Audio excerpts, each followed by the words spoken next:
Gracias a Dios. Me da mucho gusto verlos. Se dice que tal vez hoy entremos en semáforo rojo y tal vez ya no podamos volver a congregarnos. Vamos a ver qué sucede. Todo está en manos de Dios. Amén. Acompáñenme en su lugar, por favor, cierren sus ojos conmigo y acompáñenme a orar. Señor, te damos muchas gracias, Dios, por este tiempo de congregación. Yo te doy muchas gracias por la vida de cada uno de los que están aquí. Te pido por favor que abra sus oídos, Señor, que abra su corazón para poder conocer la verdad, que puedan escuchar tu voz y puedan ser edificados y crecer en la fe, Señor, que es en Cristo Jesús. Te pido por favor que me ayudes, que me guíes en cada palabra que sale de mi boca, Señor, para edificación de tu iglesia. Padre, te lo pido en el nombre hermoso de Jesús. Amén y amén. Si tomas nota, la enseñanza de esta mañana es: la gracia es suficiente. La gracia es suficiente. Algunos ya notaron que empezamos diferente a como iniciamos todos los domingos, ¿verdad? Muy bien. Mire, yo tengo algunas responsabilidades específicas como pastor de esta iglesia. Entre ellas, alimentar al rebaño. ¿Sí sabía? Esa es mi responsabilidad, una de las muchas que tengo. Y procurando que este alimento siempre sea de edificación para el cuerpo, para la iglesia. Otra responsabilidad que tengo es tener un testimonio bíblico, como está escrito en Timoteo. También es parte de mis responsabilidades. Otra de mis responsabilidades para con ustedes es enseñarles a ser guiados por el Espíritu Santo. Es otra de mis responsabilidades. Pero también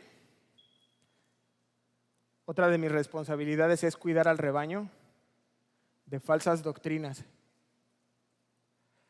que son como una especie de mala hierba que pudieran ser consumidas por algunos de ustedes, como ovejas que van por ahí en el campo, y entonces yo tengo que estar observando y que algunos de ustedes comiencen a consumir estas malas hierbas y terminaran envenenándoles espiritualmente. ¿Sí? Y esa es otra de mis responsabilidades. Por eso es que el día de hoy voy a hacer una pausa a la serie que estábamos llevando, porque estaba dentro de la voluntad de Dios que yo les compartiera esto a ustedes. Nosotros lo veníamos estudiando en el discipulado, pero Dios puso en el corazón de una persona. Yo estuve orando y Dios confirmó. Entonces, el día de hoy quiero compartir con ustedes un tema específico. Y quiero empezar hablándoles de dos extremos en los que los creyentes podemos caer, o a lo mejor ya le pasó a usted, o tal vez le pase. Los dos extremos en los que tendemos en algún tiempo o podemos caer son el legalismo, por un lado, o caer en el otro extremo, que es el libertinaje. ¿Sí? Algunos de ustedes lo identificarán y dirán: sí, en algún tiempo me pasó, fui legalista, estuve muy rígido. Después me di cuenta que no, pues que la gracia, y entonces caemos en el libertinaje. Puedo hacer todo, mi salvación no se pierde, y caemos en alguno de esos dos extremos. Pero el día de hoy yo quiero darles la definición del legalismo. ¿Qué es el legalismo? El legalismo, según la definición que encontré en el diccionario teológico Bacon, tiene 2 puntos. Legalismo: dependencia de la observancia de la ley como medio de salvación. dependencia de la observancia de la ley como medio de salvación. 1. 2. Y o esclavitud excesiva a la letra de la ley que pasa por alto la intención y que no la motiva el amor. ¿Me siguió? Va de nuevo. ¿Qué es el legalismo? Es la dependencia de la observancia de la ley como medio de salvación.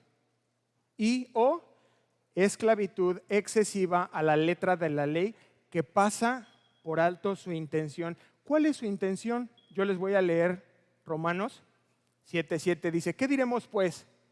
¿La ley es pecado? En ninguna manera. Pero yo no conocí el pecado sino por la ley, porque tampoco conociera la codicia si la ley no me dijera no codiciarás. Entonces la intención de la ley es hacerme consciente del pecado, ¿ok? Y el legalismo pasa por alto esta intención. Y lo otro dice, y que no la motiva el amor. Mateo 23:23 dice el Señor, ay de vosotros, escribas y fariseos hipócritas, porque diezmáis la menta y el eneldo y el comino, y dejáis lo más importante de la ley, la justicia, la misericordia y la fe. Esto era necesario hacer sin dejar de hacer aquello, decía el Señor. El amor. El legalismo, entonces, entendimos ya, pasa por alto lo esencial de la ley y no tiene amor. ¿Ok? Y una vez que entendemos esto, que ya lo expliqué, yo quiero darles un ejemplo práctico. Hoy voy a hablarles de un ejemplo práctico del legalismo. Y se llama el movimiento de las raíces hebreas. ¿Ha escuchado de él? Levante su mano si alguien ha escuchado. Muy bien. Esto es un ejemplo práctico de legalismo. Y deseo tratar este movimiento porque está tomando mucha fuerza recientemente. Es muy sutil y es muy peligroso. Se ha infiltrado dentro de las iglesias de forma muy tenue, perspicaz, de manera ingeniosa, de manera inteligente, de manera astuta, sagaz. Y este movimiento es confundido inicialmente con una parte de los creyentes que se llaman judeo-mesiánicos. Y de aquí quiero partir un poco. Antes de hablar del método de las raíces hebreas, voy a explicarles muy rápido qué es el movimiento judeo-mesiánico. Y no tiene nada que ver con el método de las raíces hebreas. El movimiento judeo-mesiánico son judíos, estrictamente en el término judíos, o sea, son personas de ascendencia judía, de sangre, pero que han reconocido a Jesucristo como el Mesías de Israel. Es decir, son cristianos, son judíos de ascendencia, de cepa, de raza, pero han llegado al conocimiento personal, al encuentro personal con Cristo y ahora son cristianos. Aceptan la autoridad del Nuevo Testamento y comparten en esencia lo mismo que nosotros creemos, fundamentalmente. Solamente tienen algunas prácticas que tienen como judíos, pero esa sería tal vez la única diferencia. Nos reconocen a nosotros como gentiles, como creyentes, como hermanos, o sea, no hay ningún problema. Y no nos obligan a obedecer ni a observar ningún tipo de ley. Somos hermanos en la fe, somos cristianos. Y nada más. Y una vez aclarado esto, entonces ahora sí paso al punto que quiero abordar, y es, ¿qué es el movimiento de las raíces hebreas?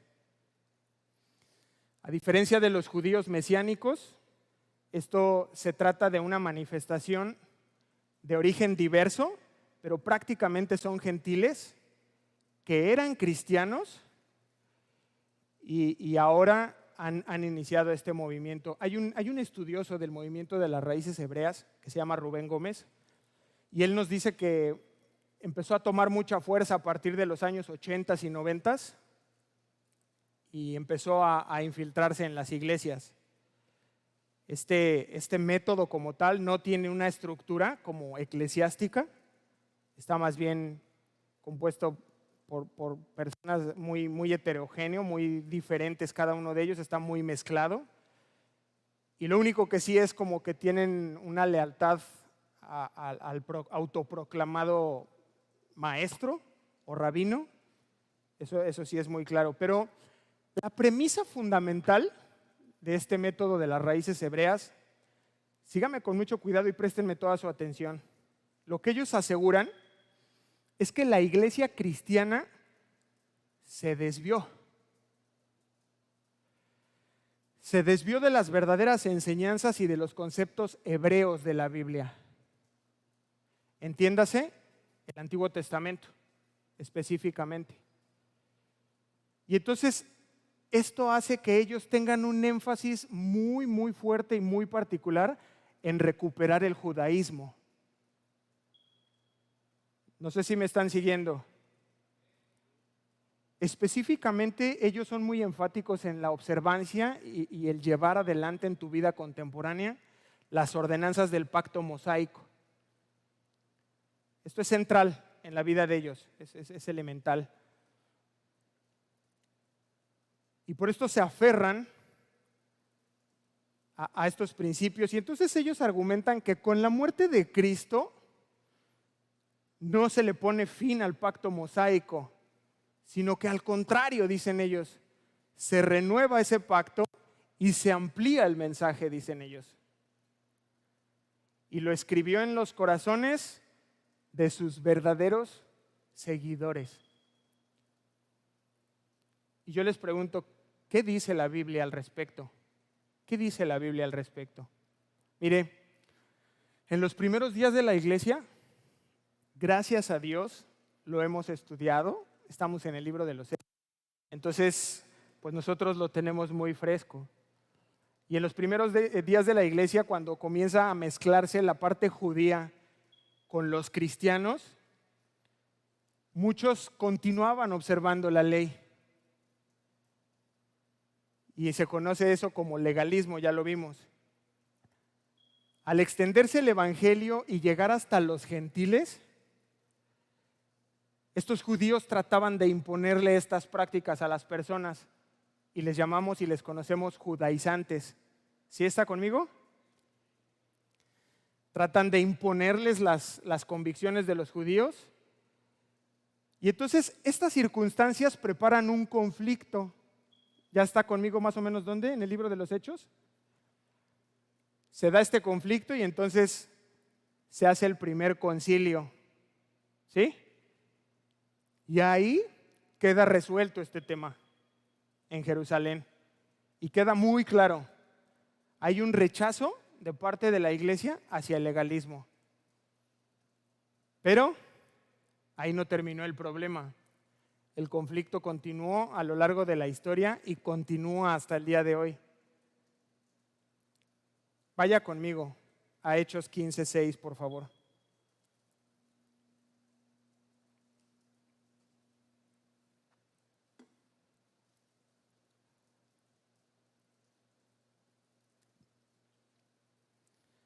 Hechos capítulo 15, verso 6. ¿Está conmigo? Y se reunieron los apóstoles y los ancianos para conocer de este asunto. Y después de mucha discusión, Pedro se levantó y les dijo: varones hermanos, vosotros sabéis cómo ya hace algún tiempo que Dios escogió a los gentiles, que los gentiles oyesen por mi boca la palabra del evangelio y creyesen. Esto fue la casa de Cornelio, ¿se acuerdan? Y que previo a esta visita a casa de Cornelio, él tuvo una revelación donde bajaba un manto, ¿sí?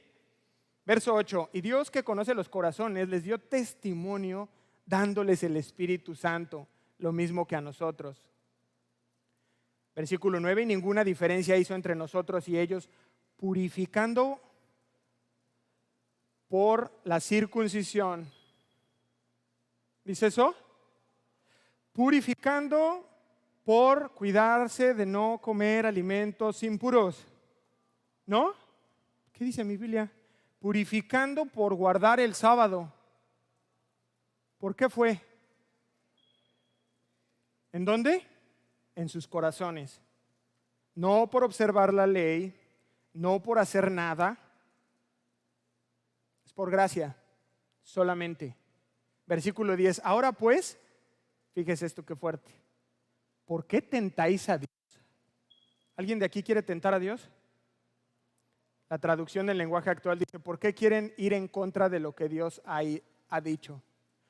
Poniendo sobre la cerviz de los discípulos un yugo que ni nuestros padres ni nosotros hemos podido llevar, pregunta Pedro.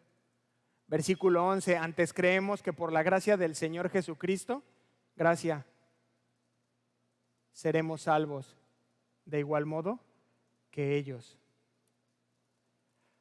Ahí está.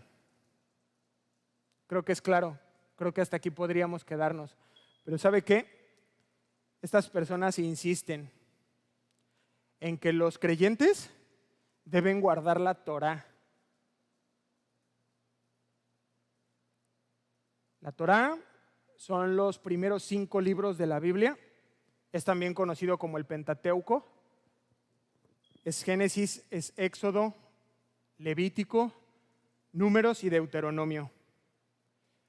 Y obviamente con guardar esa ley incluye guardar el día de reposo, que es el séptimo día, o sea, el sábado, así como lo hacen los adventistas del séptimo día. Nos obligan también a celebrar las fiestas judías, a mantener las leyes alimenticias, evitando el paganismo del cristianismo romano. Eso les hace mucho ruido, que se contaminó la iglesia. Entonces, el tema de la Navidad, por ejemplo, no lo pueden escuchar ni siquiera. O temas como la Semana Santa, es algo que les parece insoportable de escuchar simplemente. Dicen, esto es una contaminación grecorromana que se introdujo a la iglesia y ahora les hace mucho ruido, les causa un grave conflicto. Y además, obligan al cristiano a aprenderse y a mencionar a Dios por sus nombres hebreos, a Dios Padre y a Jesús en sus nombres hebreos. Mire, en cualquier caso, el método de las raíces hebreas se caracteriza invariablemente por una interpretación que hacen de la escritura alegórica tipológica. ¿Qué quiero decirles con esto? Es una tendencia muy clara al gnosticismo. ¿Y qué es eso, Sergio? Doctrina religiosa, esotérica y herética que se desarrolló durante los primeros siglos del cristianismo y que prometía a sus seguidores conseguir un conocimiento intuitivo, misterioso y secreto de las cosas divinas que les conducirían a la salvación. Ellos sostienen que solo algunos de ellos, no todos, solo es para algunas mentes muy especiales, muy elevadas, solo algunos de ellos tienen este tipo de revelaciones místicas, no es para todos. Obviamente, ya lo vimos, es una tendencia muy clara hacia el legalismo, hacia que yo practique ciertas cosas y soy salvo, o si no lo hago, no soy salvo. Legalismo.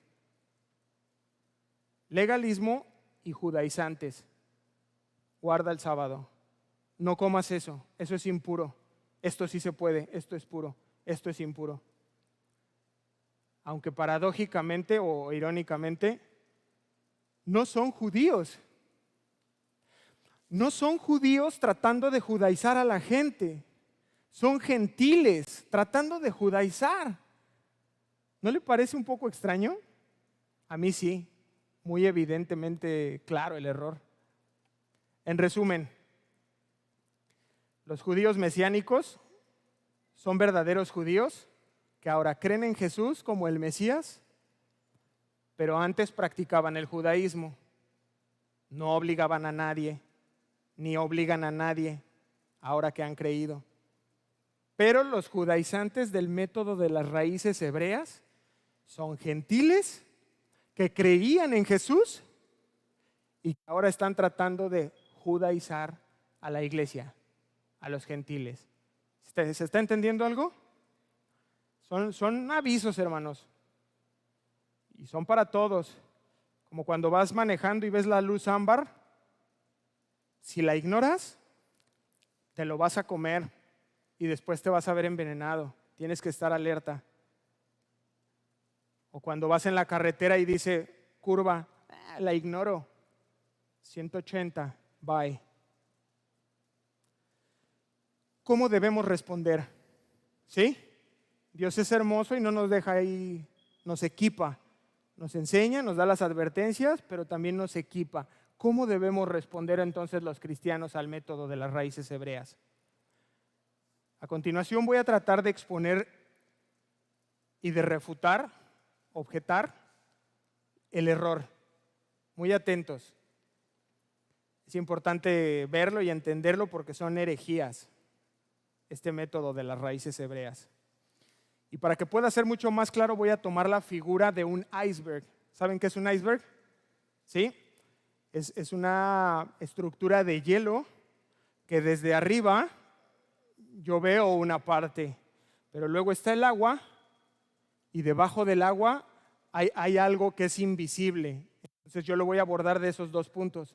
Primero lo visible, lo que podemos observar, pero después voy a abordar la parte que no podemos ver y que es la más peligrosa. ¿Amén? Muy bien. Número 1, los elementos visibles. ¿Qué es lo que sí podemos ver de este iceberg? El uso en idioma hebreo del nombre de Dios o de Jesús.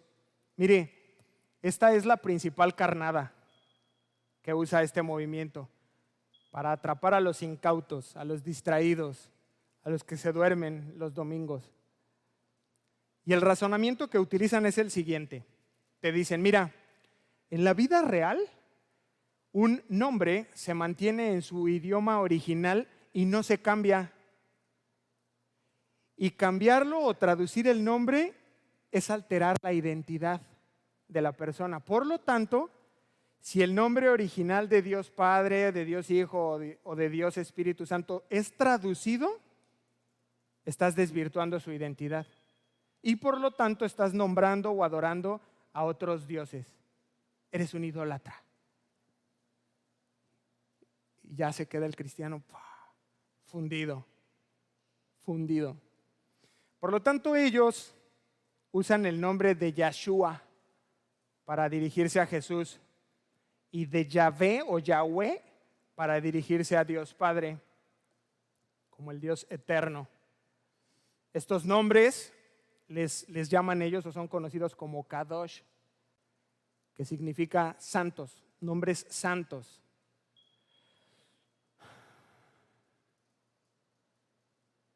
¿Cómo respondemos? ¿Cómo respondemos a esto? Bueno, haciendo un análisis léxico, o sea, de las palabras. Número 1, Yahshua ni siquiera es una palabra hebrea, hermanos. Partiendo de ahí, no la encuentras ni una sola vez en el Antiguo Testamento. Porque el nombre verdadero de Jesús en hebreo es Yeshua. Y este nombre sí lo encuentras en la Escritura más de 30 veces en el Antiguo Testamento. Pero Yahshua no existe, alguien lo fabricó.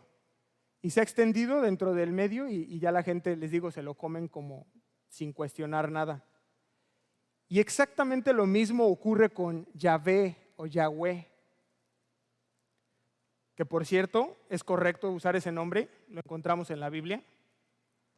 Pero el nombre original de Dios Padre Es un tetragramón de la letra Y, la letra H, la letra V y la letra H. Es impronunciable. Esas 4 letras se conocen como tetragramón.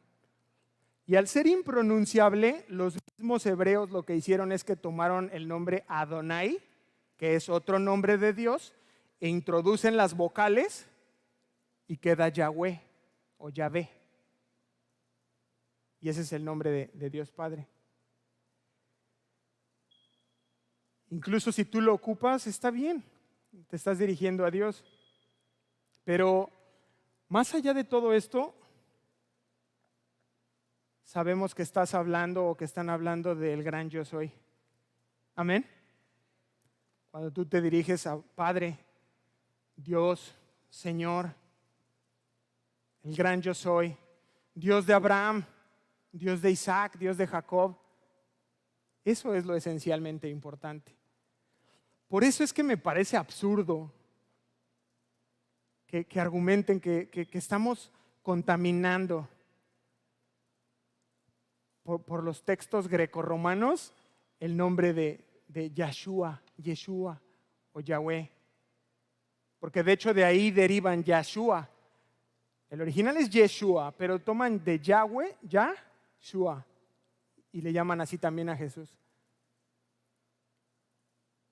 Ahora, si fuera así, el mismo Jesús o los mismos apóstoles que escribieron el Nuevo Testamento habrían estado mal. Y entonces ellos también serían idólatras. ¿Se da cuenta? ¿Sí puede verlo? Por ejemplo, por si no estaban conmigo, voy a aterrizarlo. Cuando el Señor Jesús está enseñando a orar a sus discípulos, les dice, en su habitación, díganle, ¿cómo? Padre, si esto fuera verdad, Él nos hubiera dicho cómo dirigirnos. Hubiera dicho, cuando entren a solas a su habitación, cierren la puerta. Yahvé, Padre, es la palabra griega pater. No dice Yahvé, ni HV, ni... No lo dijo así, no lo enseñó así Jesús. Y aunque algunos podrían argumentar y decir que Jesús habló en hebreo, lo cual puede ser cierto, lo que sí es real y es verdad es que el Nuevo Testamento está escrito en griego. Eso es lo cierto. Tal vez lo pudo haber dicho en arameo, pero está escrito en griego. ¿O qué opina cuando Pablo dice que el Espíritu Santo nos lleva a decir Abba Padre? Pablo lo escribe y dice que el Espíritu, y usa neuma, griego, no usa ruaj, hebreo, del Antiguo Testamento. En fin, así podría irme dándoles muchos ejemplos. Uno más. Entre los apóstoles, el Nuevo Testamento está escrito en griego y usaban Yesuos para hablar de Jesús. Y esa Yesuos es una transliteración del griego, híjole, no sé ni cómo se diga, Inous. O sea, ellos mismos eran hebreos y no usaban hebraísmos. ¿Sí puede verlo? Es tremendo. El Nuevo Testamento, hermanos, está escrito en un idioma griego koiné. Griego koiné. Entre otras razones porque era el idioma popular. Es como si yo les dijera ahorita en inglés. Casi todo el mundo habla inglés. Y si no lo hablas, al menos lo entiendes y lo lees. En ese tiempo, el griego koiné era el que todo el mundo conocía y era el que se hablaba. Por eso se escribió así. Y al estar escrito en ese idioma, fue inspirado por Dios. Amén.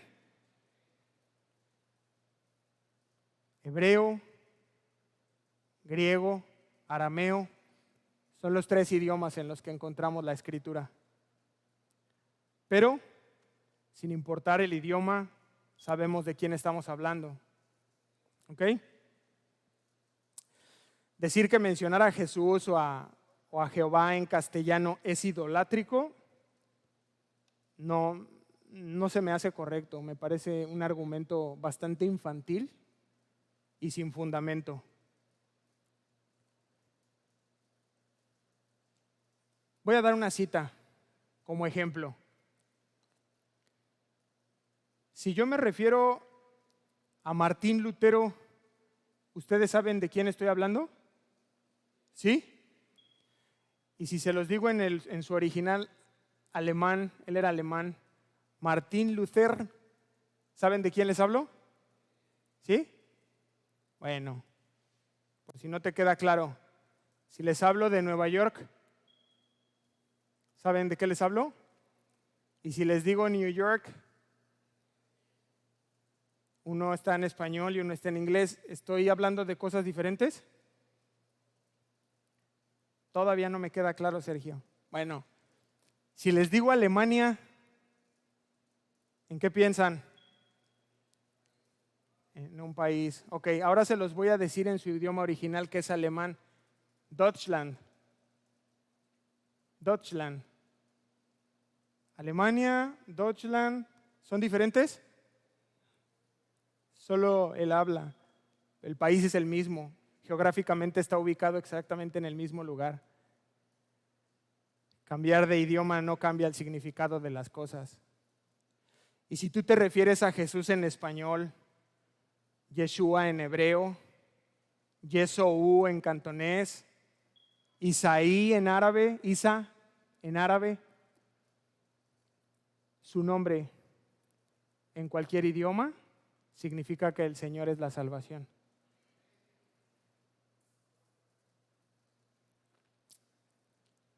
No importa, hermanos. No es importante si lo pronuncias en español, en inglés británico, en hebreo, en chino. Lo que importa es que Jesús es la salvación y que no hay salvación en ningún otro nombre que fuera de Él, más que en Cristo, en Jesús. ¿Por qué? Por su vida perfecta en obediencia, por el sacrificio que hizo en la cruz en beneficio de todos nosotros, de todo aquel que creyera en Él. Pero miren, lamentablemente este tipo de discusiones tienen un fondo y es sembrar miedo en ti, miedo en la gente, de hacerte creer que no eres salvo. Y en algunos casos tiene efecto, tiene efecto positivo. Oye, ¿y por qué? Porque no pronuncias bien el nombre de Jesús. Y entonces comienzas a cuestionar tu salvación. Y como ya lo vimos respecto al Evangelio que Pablo predicó, la salvación no es por obras, hermanos. No depende de si dices Jesús en hebreo, en español o en chino, sino en creer por la gracia de Dios. Amén. Muy bien, el siguiente punto que quiero abordar es el énfasis erróneo y legalista sobre las leyes sabáticas y dietéticas, o sea, de la comida, como obligatorias para los gentiles cristianos. Como ya se los expliqué en el método de las raíces hebreas, ellos sostienen que la mayoría de los casos, la ley mosaica, y eso habla de la ley moral, la ley ceremonial y la ley civil en su totalidad, está mal interpretada en Mateo 5:17. Y ellos dicen que más bien estamos obligados, los gentiles, a observar esas leyes, refiriéndose a los alimentos como puros o impuros, y que estamos obligados también a guardar el día sábado. Respuesta: el Nuevo Testamento enseña que la ley de Moisés se cumple en Jesucristo. De eso habla Mateo 5:17. No vaya, yo se los voy a leer. Dice Jesús: no penséis que he venido para abrogar la ley o los profetas. No he venido para abrogar, sino para cumplir. Y ellos usan ese texto. Se lo voy a leer en otra versión. Dice, no crean que vine a quitar la ley, ni a decir que la enseñanza de los profetas ya no vale. Al contrario, dice, vine a darles su verdadero valor. Y por lo tanto, los cristianos ya no estamos bajo el antiguo pacto. No puedo detenerme aquí, solo voy a darles las citas. Después en casa, cuando la puedan volver a escuchar, podrán ir tomando nota. Lucas 22:20, Romanos 6:14, Segunda de Corintios 3:6, Gálatas 3:24-25, Hebreos 8:6-13, Hebreos 10:17. Y solo tome nota de algo, son puras citas del Nuevo Testamento. Y ahorita voy a ir para allá.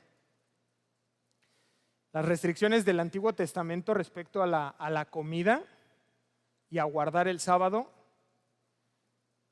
yo le voy a leer Colosenses 2:16, a ver qué opina usted. Por tanto, Colosenses 2:16, por lo tanto nadie os juzgue en comida o en bebida, o en cuanto a días de fiesta, luna nueva o día de reposo.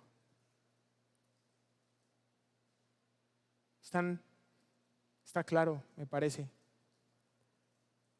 No son leyes, no son reglas para la iglesia. Insistir en ello y pensar que los cristianos deben observar estas restricciones se llama legalismo. Que a través de obedecerlas, de observarlas y de vivir de esa manera, tú eres salvo. Legalismo, así se llama. Y ahora sí, hasta aquí me voy a detener con la parte que podemos observar. Espero que con esto tú estés equipado esta mañana. Que si llegas a tener una conversación, hay factores que van a brincar a tus ojos inmediatamente, como guardar el sábado. Eso ya rápido tu corazón está listo para detectarlo. ¿Cómo te diriges a Dios? Alerta. ¿Tú sabías que eso que estás comiendo es impuro? Alerta. ¿Ok? Ahora voy a hablarle de los elementos invisibles, lo que no puedo ver, que está debajo del agua, de la superficie, y qué es lo que sostiene esto. Y esto es lo más preocupante y lo más peligroso, precisamente por eso, porque es invisible. Es desconocido para la mayoría de los cristianos, pero subyace, está por debajo de los aspectos que sí son visibles. Por eso es importante que lo conozcamos. Voy a tratar de ir un poco más rápido. Distorsionan la doctrina de la inspiración de la Biblia. A pesar de que la Biblia lo menciona, toman estas citas fuera de contexto y distorsionan la conexión entre el Antiguo Testamento y el Nuevo Testamento. Le dan un peso mucho mayor al Antiguo Testamento y hacen un desequilibrio, anulando o haciendo a un lado el Nuevo Testamento. Por lo que ya les comenté, porque ellos argumentan que está contaminado por la cultura griega, por la cultura romana, y entonces levantan de más el Antiguo Testamento, hacen ese desequilibrio. Específicamente la Torá, los primeros 5 libros de la Biblia. Y obviamente ya, esto que ya vimos, usar el idioma hebreo, hablarle a Dios por sus nombres hebreos. Fíjese usted hasta dónde llega esto. Muchos de ellos aseguran que existe un Nuevo Testamento escrito en hebreo. Ahí se los dejo. No hay ninguna evidencia de eso, pero dicen que existe y que pronto lo van a sacar a la luz. No, yo nunca había escuchado eso. Lo que sí sabemos es que existen hasta 5,000 manuscritos, pero escritos en griego, que hablan sobre el Nuevo Testamento. Y entonces esto se convierte en un ataque muy sutil hacia la fiabilidad de todo el canon de la Biblia. La forma correcta de verlo es que el canon está cerrado y está completo. Incluye Antiguo Testamento y el Nuevo Testamento en un perfecto equilibrio. Aquello hablaba de esto. El hacer un desbalance es peligrosísimo. Tanto de exaltar demasiado el Nuevo Testamento, está perfectamente equilibrado el canon completo de la Escritura. Se los voy a explicar de la siguiente manera. Pablo, antes Saulo de Tarso, fariseo de fariseos, judío recalcitrante, el más grande observador de la ley judía, es el mismo que nos escribe 13 epístolas del Nuevo Testamento. ¿Cómo explica eso? ¿Cómo nos podrían explicar esto? Y escúcheme, nunca Pablo usó Yahvé, Yahweh, Yeshua, nunca. Pablo, Saulo, que conocemos sus credenciales, si hubiera habido alguien que nos lo hubiera dejado clarito, hubiera sido él. Pero este hombre entendió que no era así, que no era así. ¿Y fue idólatra por eso? No los escucho. No, dígalo fuerte y con convicción. No fue idólatra. ¿Habló de otro Dios? No. Pregunta para ustedes, ¿por qué estaríamos nosotros obligados a hablarle a Dios en hebreo? A Jesús. ¿Vamos bien? Siguiente punto. Distorsionan la Trinidad. Derivado del punto anterior, y no sé si ya algunos ya se dieron cuenta, hacen un énfasis desmedido, dándole una supremacía a una persona de la Trinidad. ¿A quién? Al Padre, Yahvé, aunque debiera ser YHVH, le dan mayor peso al Padre. Toma preeminencia por encima del Hijo y del Espíritu Santo. Y entonces rayan en el modalismo. ¿Qué es eso?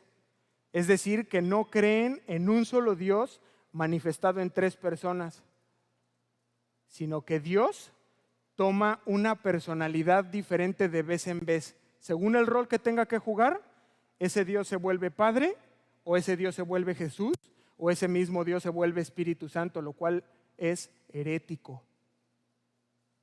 Es peligrosísimo, hermanos. Y estos movimientos detestan y desestiman la enseñanza grecorromana por eso. Porque dicen que hablar de Dios en tres personas es una contaminación grecorromana dentro de la iglesia. Y entonces, claro, que por eso rechazan también el concilio de Nicea en el año 325 después de Cristo, el concilio de Calcedonia en el año 461, no los reconocen. ¿Por qué? Porque precisamente defienden la doble naturaleza de Cristo. Verdaderamente Dios, verdaderamente hombre.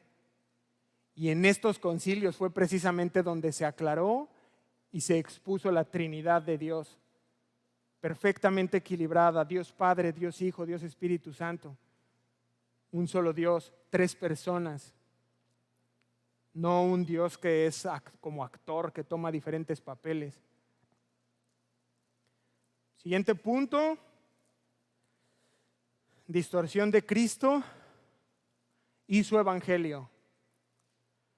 Lo más preocupante de este método de las raíces hebreas es que el evangelio es distorsionado. ¿Por qué, Sergio? Al añadirle algo.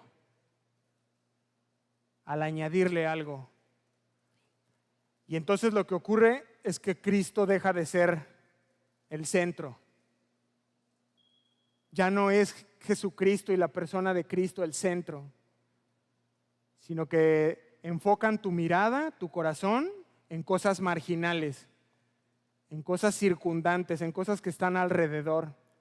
Y eso es un error, eso es equivocado. La gente deja de mirar a Jesucristo, la salvación que es por la fe, para empezarse a enfocar en la ley. La ley. Oye, no, pero el lenguaje es que no está en hebreo, ¿no? Y ya desvían tu mirada hacia otra cosa.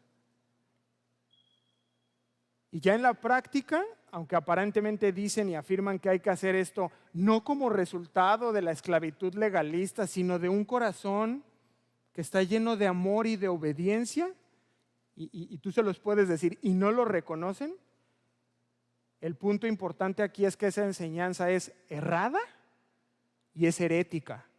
No lo pierdan de vista.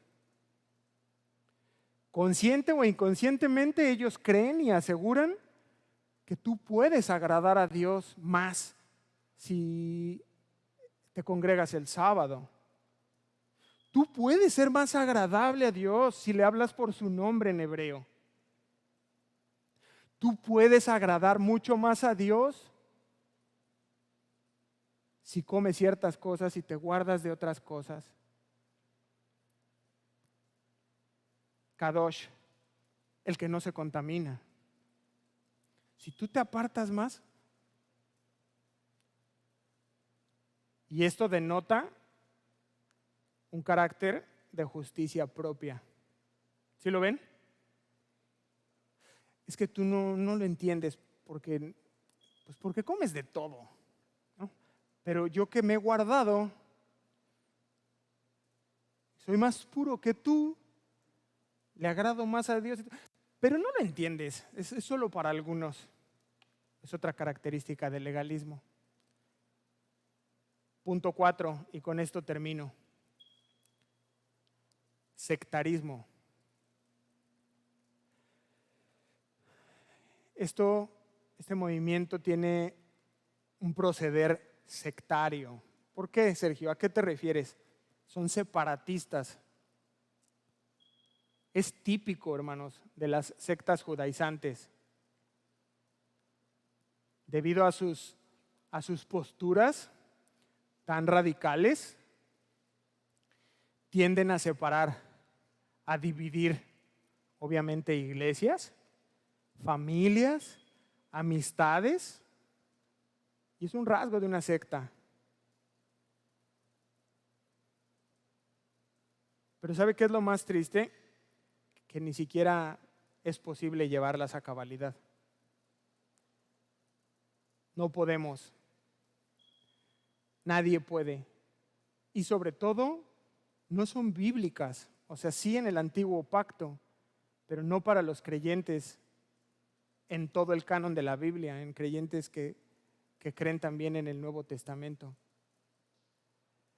Y al no tener en cuenta la Biblia en su contexto y la historia, imagínese usted, 2000 años, personas que han dado su vida por el Evangelio, que los mataron, que los desmembraron, defendiendo el Evangelio,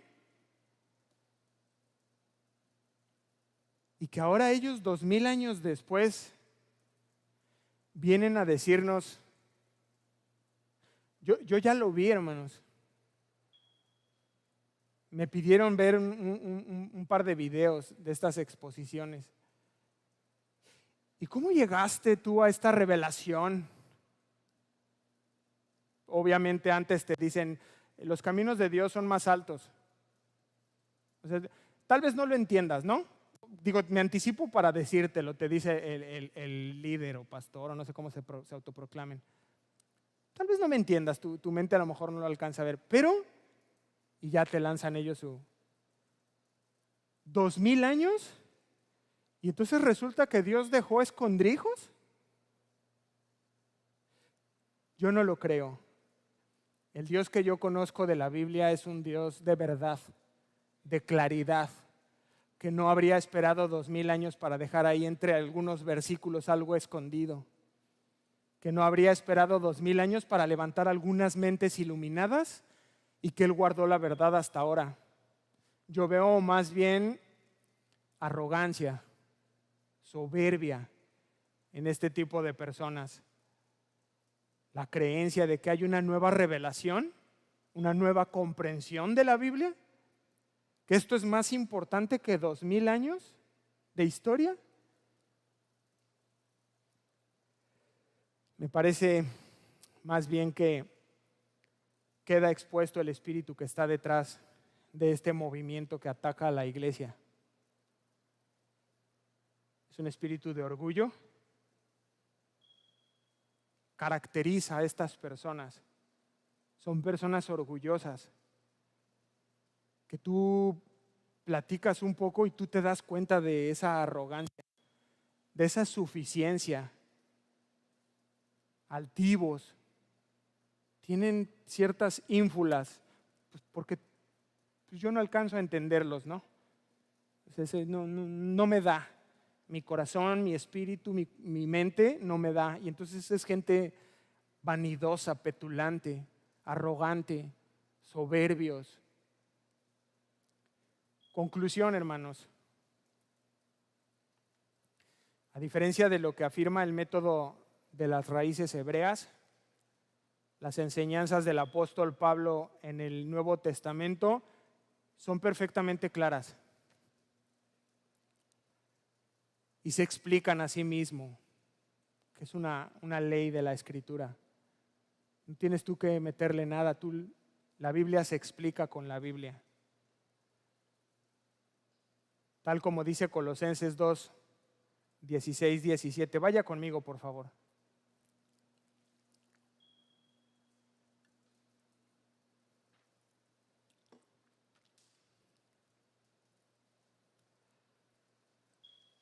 Libro de Colosenses, capítulo 2.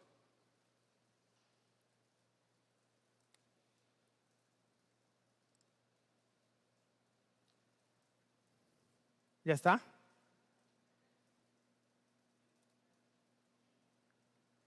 Colosenses capítulo 2, verso 16 al 17. Por tanto, nadie os juzgue en comida o en bebida, o en cuanto a días de fiesta, luna nueva o días de reposo. 17. Todo lo cual es sombra de lo que ha de venir, pero el cuerpo es de Cristo. Es Pablo hablando, hermanos, en Colosenses. Desde luego que es un ataque directo a lo que profesan. Y claro que por eso bueno, sí, pero es que nosotros no tomamos en cuenta esto porque está contaminado. Y lo neutralizan, por supuesto, porque es un ataque directo.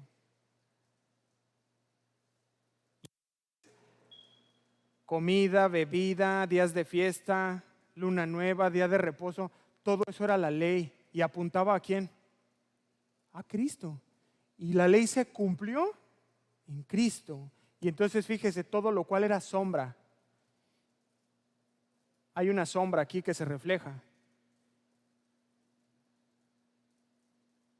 ¿Por qué yo querría quedarme con la sombra si está la persona de Jesús? ¿Por qué yo querría regresar a los rudimentos de la ley que ni siquiera sería yo capaz de poder llevar a cabo, pudiendo tener al Señor que genera la sombra? Amén. Romanos 14:5, por favor.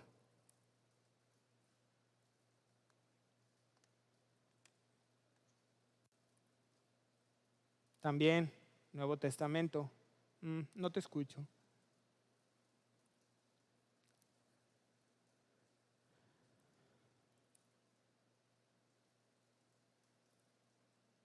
¿Ya está conmigo? Romanos 14:5.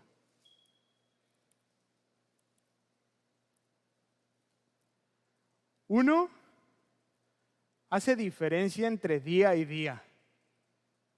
Pablo escribiendo. Otro juzga iguales todos los días.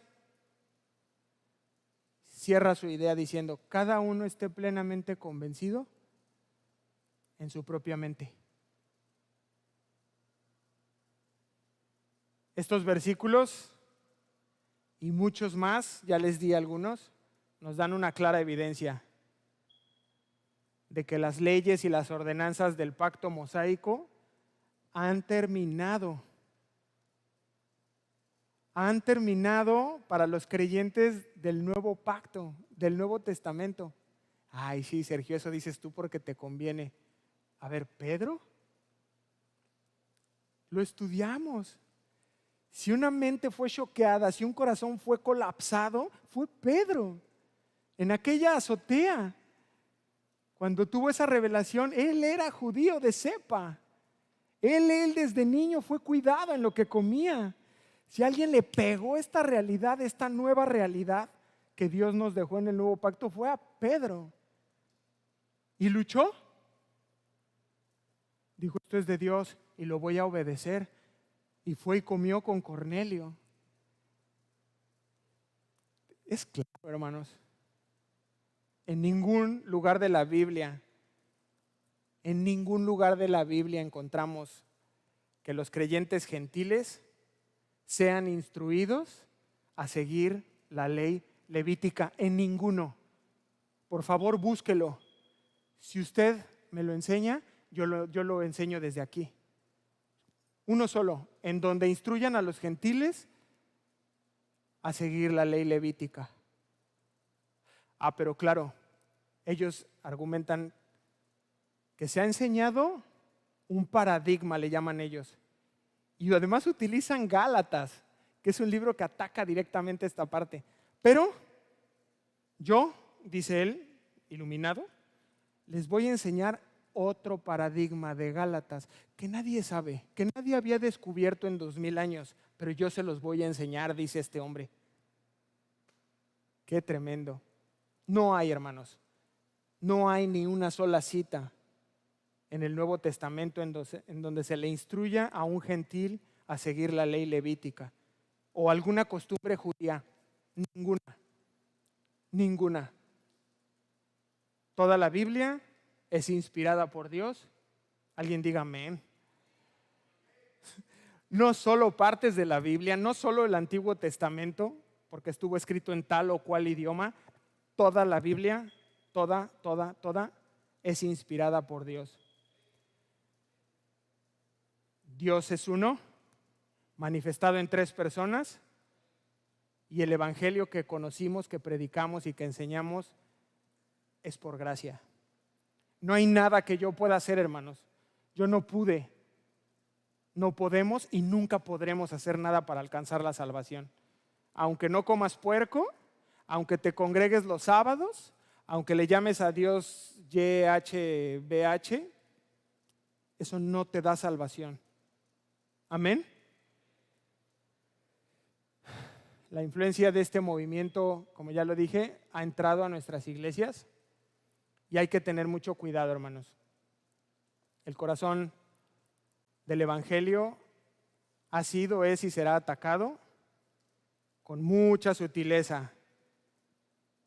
Argumentos cada vez más sofisticados, técnicas cada vez más sofisticadas, pero Pablo nos lo advierte bien ahí en Colosenses. Que nadie te juzgue por bebida o comida,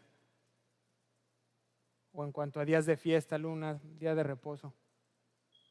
Todo lo cual era sombra de lo que había de venir. Pero el cuerpo es de Cristo, el que emite la sombra, en quien se cumplió la ley. Amén. Que Dios nos ayude, hermanos, a no tolerar otro evangelio, como decía Pablo, no tolerarlo. Amén. Vamos a ponernos de pie para terminar.